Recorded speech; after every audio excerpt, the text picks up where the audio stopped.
हमारा news channel Shri सत्य 24.in में आप सभी का स्वागत है।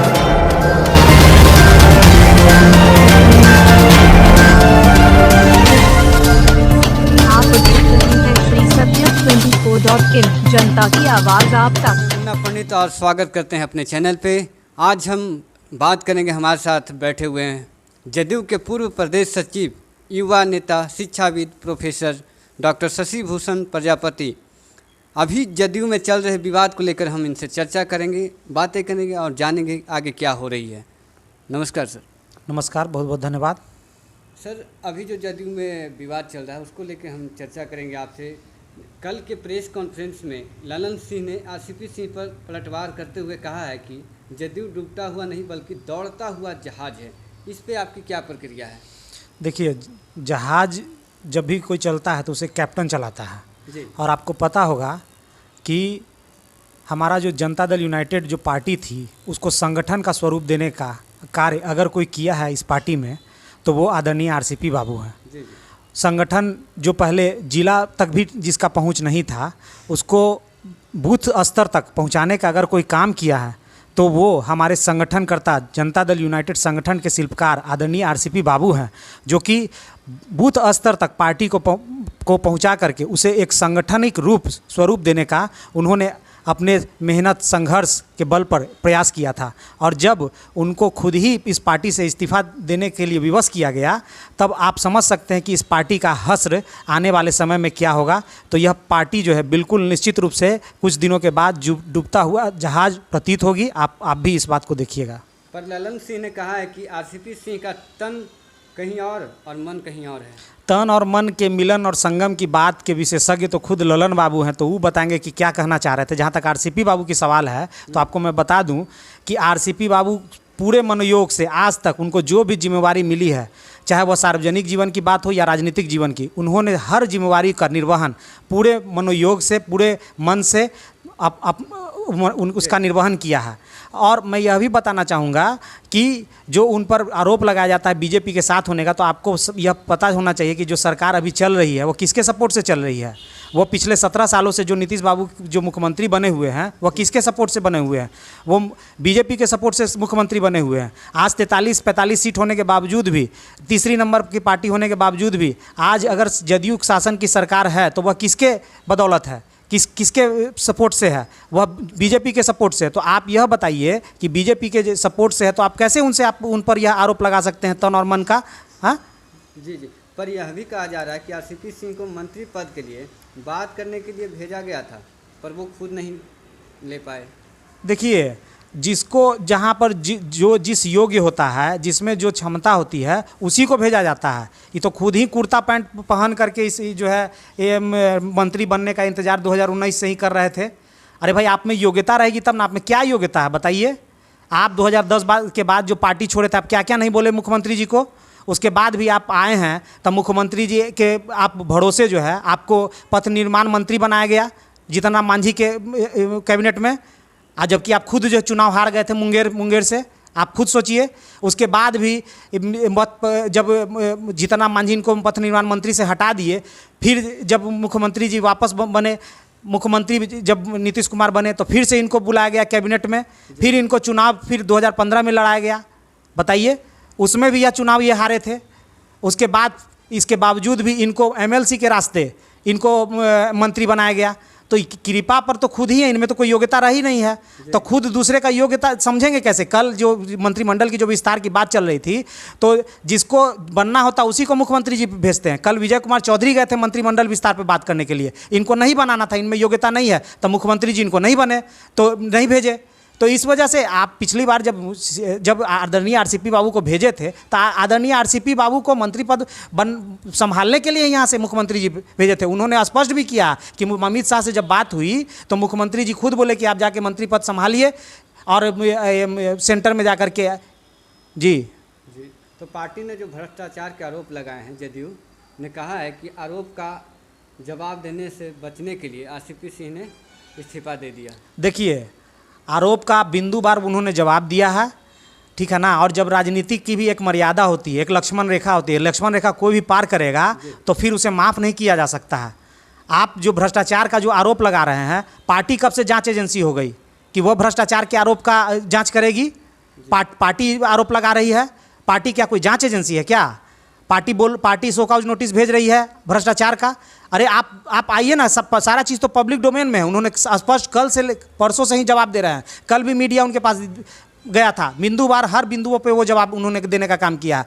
उन्होंने उनका स्पष्ट रूप से कहना कि जो ज़मीन जो लिया गया, जो 40 बीघा की जो ज़मीन की बात की है, वो क्या कहीं कोई बॉम्बे में लिया गया है, कोई नोएडा के इंडस्ट्रियल एरिया में लिया गया है? वो खेत है, आप जा करके देखिए, अस्थावा, रहुई, इस्लामपुर जैसे खेत में जहाँ पे 1000 रुपये कट्ठा ज़मीन था कुछ सालों पहले, उस समय लिया गया था। और उनके नाम से कोई भी ज़मीन नहीं है। जो भी ज़मीन है, जो भी संपत्ति है, वो उनकी बेटियों के नाम से है। उनकी पुश्तैनी संपत्ति भी थी। उनके पिताजी खुद शिक्षक रह चुके, सरकारी सेवा में थे। उन्होंने मरने से पहले अपनी पोतियों के नाम सारे ज़मीन कर दिया था। और उनकी दोनों बेटियाँ 2010 से IT रिटर्न फाइल करते आई हैं।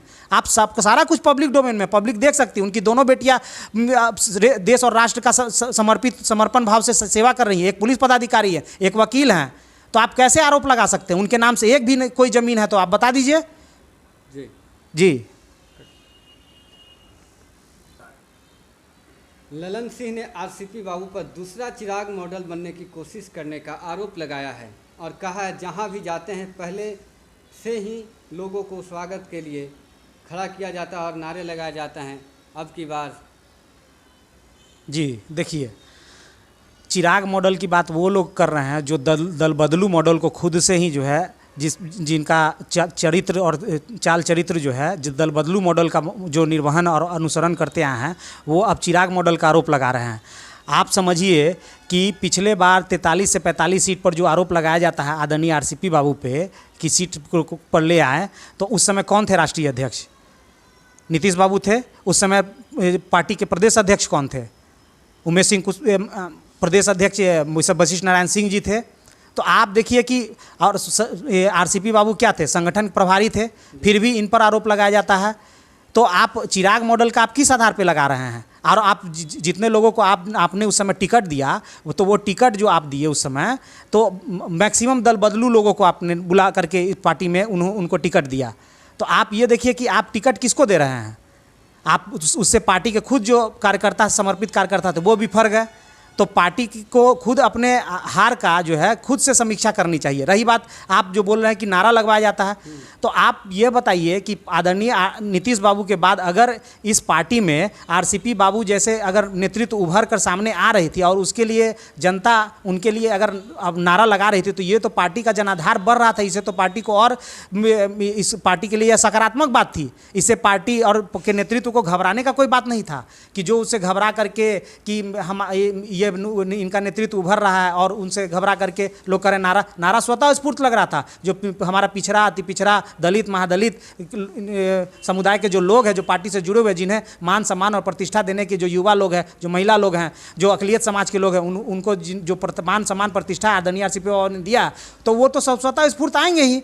वो तो आकर के उनके पक्ष में नारा लगाएंगे ही। और वो नीतीश बाबू के अगले उत्तराधिकारी के रूप में अगर किसी को देख रहे थे इस पार्टी में, तो वो आदरणीय RCP बाबू थे। लेकिन नीतीश बाबू ने खुद से ही जिस डाल पे बैठे हुए हैं, राजनीतिक कालिदास के रूप में, उसी डाल को काट करके ये काटने का काम किया है और RCP बाबू को यहाँ से इस्तीफा देने के लिए मजबूर किया है उन्होंने। तो शशि जी ये बताएं कि आगे RCP बाबू की क्या योजना है? देखिए, RCP बाबू हम सबके अभिभावक हैं, हम सबके नेता हैं और संगठन के शिल्पकार वो रहे हैं और वो कुशल संगठन करता रहे हैं, रणनीतिकार रहे हैं। उनमें नेतृत्व शक्ति, नेतृत्व क्षमता के हम सभी उनके फॉलोअर हैं। अब पूरा अति पिछड़ा समाज, पूरा महादलित समाज, पूरा पिछड़ा समाज, पूरा अकलियत समाज, पूरा समाजवादी सोच के सवर्ण के जो समाज है जो युवा है, महिलाएं हैं, सब उनके साथ पूरी तरह से इंटैक्ट है। और यह जो कल जो इस्तीफ़ा दिए हैं, आपको बतला देते हैं, वह इस्तीफ़ा अभी तक दिया जा रहा है। इस्तीफ़ा देने का एक दौर बदस्तूर जारी और हजारों हजार कार्यकर्ता आज अभी तक जो है जदयू से इस्तीफ़ा दे चुके हैं। और आने वाला समय में जदयू में सिवाय कुर्सी, टेबल और बेंच के कोई कार्यकर्ता नजर नहीं आने वाला, क्योंकि सारा कार्यकर्ता आदरणीय RCP बाबू के साथ इंटैक्ट खड़ा है। और आदरणीय RCP बाबू जो भी निर्णय लेंगे, उस निर्णय का हम सभी पूरी तरह से हम उस निर्णय के साथ हैं। और जो भी उनका निर्णय होगा, जो भी उनका फैसला होगा, हम सभी उस फैसले के साथ हैं, पूरे मजबूती के साथ खड़े हैं। सुनने में आ रहा है कि बिहार की राजनीति में फिर से राजद जदयू सरकार बनाने वाली है। देखिए, हमारे नीतीश बाबू का यह चरित्र शुरू से ही रहा। ये शुरू से ही इनको कोई नेता नहीं, जन नेता करिश्मेटिक इनका जो कोई व्यक्तित्व नहीं रहा है। ये शुरू से ही कूटनीतिक के आधार पर ही आज तक राजनीति में टिके हुए हैं। इनका 2005 से 10 के बीच का जो आप शासनकाल देखिएगा, उसी समय जो इस सरकार ने जो काम किया था, उस समय इस सरकार के जो थिंक टैंक जो प्रधान सचिव रहुआ करते थे आदरणीय RCP बाबू, उसी समय जो छात्रवृत्ति योजना, जो पोशाक योजना, साइकिल योजना जो चली, जिसका आज भी पूरे देश में जिसका अनुसरण किया जा रहा है, जिस योजना को मॉडल के रूप में अपनाया जा रहा है, उसी मॉडल को वो 2005 से 10 का जो शासन था, उसी को मॉडल के आधार पर आज तक यह सरकार टिकी हुई है। उसके 2010 के बाद से जो सरकार तो सिर्फ और कूटनीति के आधार पर टिकी हुई है। कभी इधर पलटी मारते, कभी उधर पलटी मारते हैं। तो पलटी मारने वाले के बारे में हम क्या कह सकते हैं? अब तो हम लोग जदयू के सदस्य भी नहीं, हम लोग तो RCP बाबू के साथ सदस्य हैं। मारने दीजिए जिधर पलटी मारना है। जिसको जैसे सरकार जनमत को धोखा देने का काम करेंगे, तो जनता भी समय आने पे इनको सबक सिखाएगी।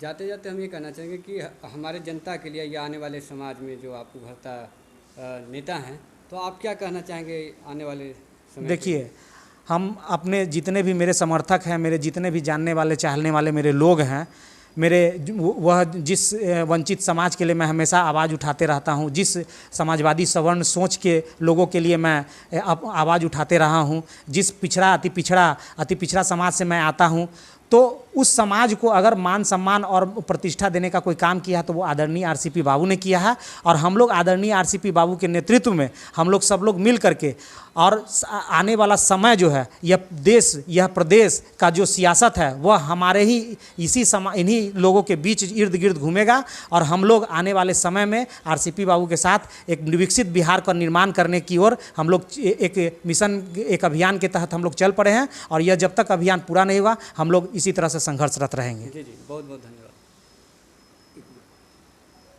RCP बाबू क्या बीजेपी में जाएंगे या RJD के दामन थामेंगे, या आने वाले दिनों में अपनी पार्टी जीतन राम मांझी की तरह अपना पार्टी लेकर आएंगे? देखिए, मैं पहले ही बता चुका हूं कि आदरणीय RCP बाबू बहुत मंझे हुए संगठन करता रहे हैं। तो उनको संगठन खड़ा करने के लिए या उनको कोई फैसला लेने के लिए उनको बहुत ज़्यादा कुछ वर्कआउट करने की आवश्यकता नहीं है। उनका सारा संगठन पहले से खड़ा है, सारे लोग उनके साथ पूरी तरह से इंटैक्ट हैं। उनको सिर्फ फैसला लेना है और सारे ऑप्शन खुले हुए हैं। उन्होंने कहा है कि सारा ऑप्शन खुला हुआ है।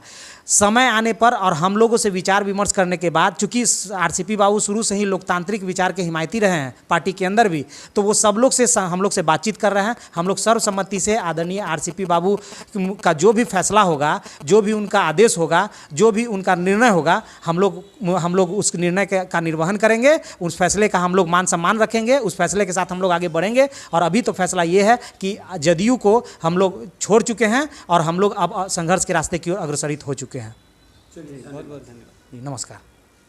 अभी हम बात कर रहे थे जदयू के पूर्व प्रदेश सचिव, शिक्षाविद, युवा नेता शशि भूषण जी से। और बस हमारे वीडियो पे चैनल पे बने रहें, आगे ऐसे ही रूबरू करेंगे अगले नेता से। धन्यवाद। विज्ञापन एवं सहयोग के लिए संपर्क करें Baiju Kumar Chandravanshi, mobile number 93045286। Video अच्छा लगे तो चैनल को लाइक और सब्सक्राइब करें तथा बेल घंटी को बजाना ना भूलें।